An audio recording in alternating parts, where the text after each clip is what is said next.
for it. First, I would like to tell you about the meaning of puja.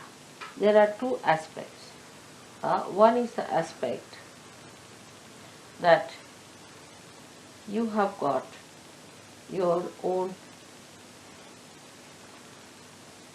deities within yourself, and these deities are to be awakened within you. Deities are the different aspects of one God. So on one side you have the deities, is the aspects of God which are all the time awakened. On the other side you have your own deities which are sometimes awakened, sometimes half awakened, sometimes sleeping, and sometimes sick. So you have to use two methods. One, to please the deities of God and to ask them to bless your deities, or to ask them to awaken your deities. So by doing the puja means when you offer anything that you have got to offer, anything that you offer is say flowers. If you want to offer flower to God, you don't have to speak anything. You have to just offer that this is for you. Anybody can understand offering is for that. You don't have to have even a tongue. Even if a blind man is there, if he wants to give you something, he can just give you like this. And that expression is sufficient for anybody to be convinced that it's an offering. You don't have to say anything about it. So now when you offer a flower to God, even if you don't say a mantra, it is offered, alright, is given. But whether it is accepted or not is a problem. But now when you are a realized soul and you offer anything, it is acceptable to God even if you don't say anything. But what about you getting any reward out of it? After realization, when you offer anything to God, He accepts. Because it's coming from a realized soul, so He accepts.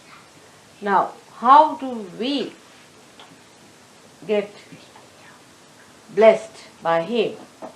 By giving a flower to God. Now, if you don't say anything about it, you just offer the flower, then you might be rewarded with many flowers automatically in life. Or you may be, whatever material things you offer, you may be blessed materially.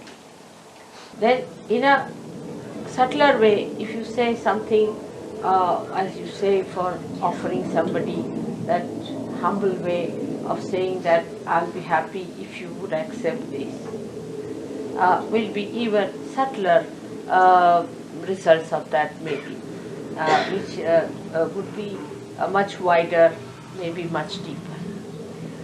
Now you do something symbolic, which is the essence, the principle of something. Like flowers are represent the principle of the Mother Earth. Now, so the symbolicism of all the things that we can offer to God has been meditated upon and has been found out.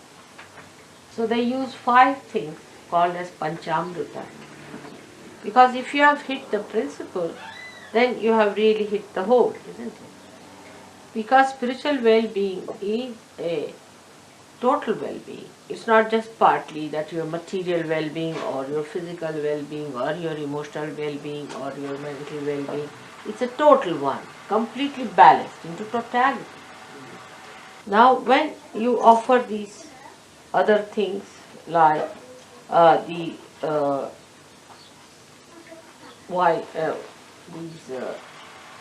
we call them akshatas, with the this stamp, what do you call melody? Turmeric. Turmeric. Turmeric rice. See this yellow thing. You see. When you offer this, you know the yellow color is that of the Swadhisthana chakra. And rice is very dear to all the gods. Now there's a trick in it because it's a human trick. Gods are fond of rice. So they put turmeric on it. Means that we offer to you a rice which is yellow colored, means you should give us blessings of our creativity. When you eat it, more creativity will flow and we'll be blessed by that creativity. It's a trick. The whole thing of puja is the trick of human saints. You see, how to trick God to give more blessings. But whatever God likes has to be auspicious and holy. So ultimately it works out for the holiness of saints and their simple hearts. Now the puja cannot be done by a person who is not a realized soul. A person who preaches also has to be a realized soul. The one who does namaz has to be a realized soul. The one who prays has to be a realized soul. So all the utensils that are used are to be worshipped in a way that they are to be holy things. They are to be respected things. You cannot use anything save the one you are using in the bathroom and use the same thing for the puja. It is absurd. Three things are very important. Is a ghata, this one is the vessel. Vessel that contains the kundalini, the vessel that contains the primordial desire within us to get to God is first to be worshipped, our desire. Is the ghata, is the one made here. And on top is called as a shree phala. Shree phala means this also has got water in it, if you see. This coconut has, this represents, the coconut represents the same thing. Now in the subtler form, it is the water of all the rivers of the world, rivers. And the coconut is the water of all the oceans. The water from the ocean or sea rises through the tree trunk of the coconut and becomes sweet water in the coconut. It's a symbolic thing. So this is the vessel called Ghata Puja. This is the Ghata Puja. Now I don't want to go to details today because we have to talk about Ganesha. The same is, now that is water, alright. Then we have to worship Ghanta and Shankha. These are two representing the sound. Actually the Shankha represents the ether. Then we have the Deepa, this one. It's the light, represents the light element called as Tejas. Normally also to the goddess they also give her a fan which represents the air element. So this is how all the five elements are pleased beforehand using them. So the essences of these, or the causal essences of these five elements should be pleased at this time. Now there are also all kinds of other things like your family deities you might be worshipping in your family, some deities, they should not be also at this time upsetting the puja, or maybe the forefathers who are dead. All these things are to be quietened so that they should be told that this is a puja like this and you do not disturb us at this time. Means even thought should not come, their thoughts or their any disturbances. So everything is to be first made into peace. Now this is the one aspect I have told you in short, because it's a very long thing. If I have to speak about it, I'll have to speak at least 3 times and in 3 hours each time. Still it may not be finished. Now we come to the second aspect, which question I asked you, how do you get benefited by it? So apart from this technique, to have the best effect or the blessings or the best flow of the grace within us, we say mantras. The sound of mantras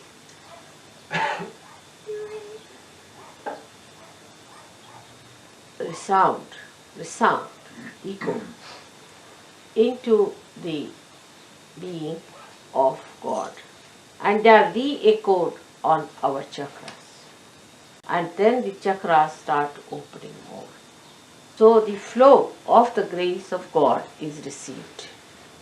But only a realized soul should chant a mantra, because without connection, how will it reach God? It is a vicious circle.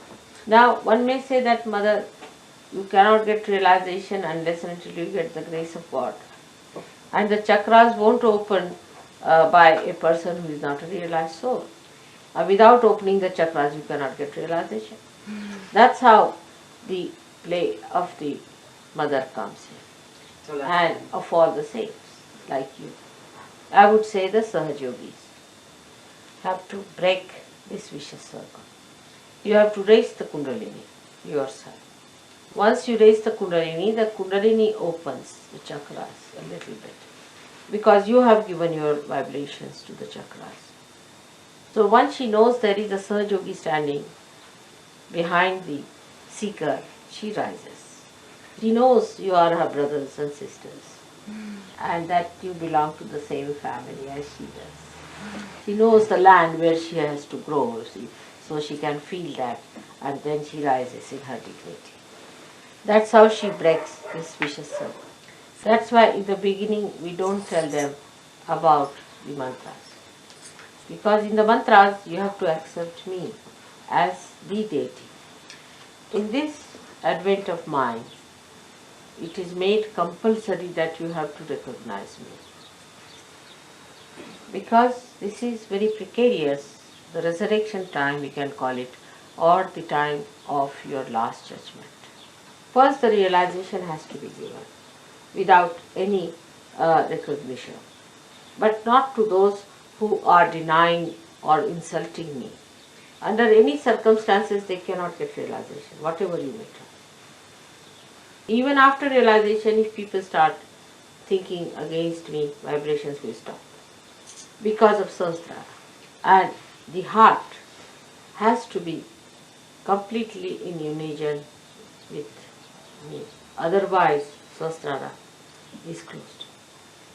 Now those people who are simple, who are full of open hearts, you see, such people understand me very well and they just put me in their hearts.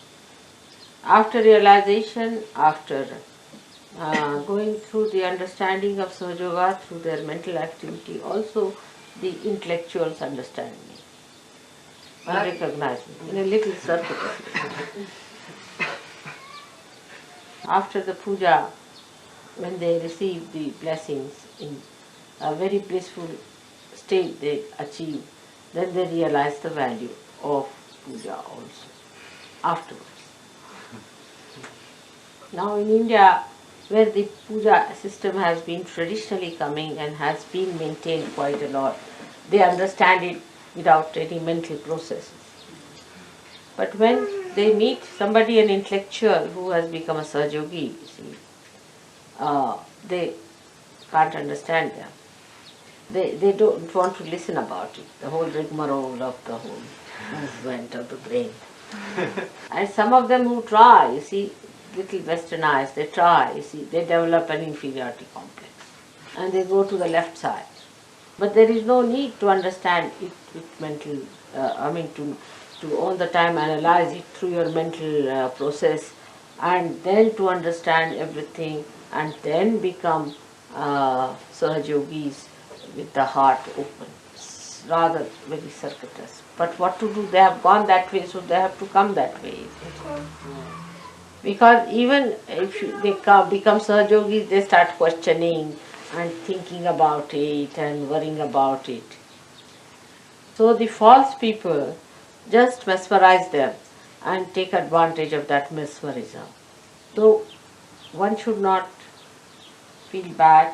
If you feel like analyzing, you should go ahead with it. Because I cannot stop your speed. I am not going to mesmerize. In Sahaja Yoga, the freedom is to be respected. But we do not allow people to come for puja who have not achieved a certain amount of understanding mentally of Sahaja Yoga from the Western people, not in India, but here there is a restriction. Because supposing in India, I do not explain to them, they don't want to know. They know that they'll get vibrations. They already know about vibrations, so I don't have to tell them you will get more vibrations. If they get more vibrations, they know I am the Shakti, that's all. I don't have to explain. Like as you can make out which is the best wine, they can make out who is the real person. They know the taste of it. Now once in a puja, I had about 6,000 people had touched my feet. So I said in a puja, now please don't have, people need not touch my feet. I said it. But they thought it was Dhumal who suggested, so they all got after his life. They said, you only want to take all the blessings from others' feet and you didn't want us to take it, and they got out. Another thing is, you see, in the West, I never used to make the Panchamrita with my feet but with my hands, because here people would think that that's a dirty thing feet is and we should not have of the feet, you see. But actually the feet are very powerful and they can never be dirty. Like the river Ganges has vibrations. And if you have the water of Ganges, you will see that it will never be dirtied. On the contrary, whatever are inside that, because it's never sort of very kept clean, whatever dirt has gone into it settles down and doesn't dirty the thing at all. It's very clean water, all the time vibrating. So one must understand whatever is pure, which is responsible for purity, which is the source of purity, can cleanse any impurity. So how it can be impure? But with the brain, if you think it is so limited, you cannot think of something which is just the embodiment of purity. This is the point we have come now, where I think I should talk about the Absolute. That is Sri Ganesh. Ki is Sri Ganesha?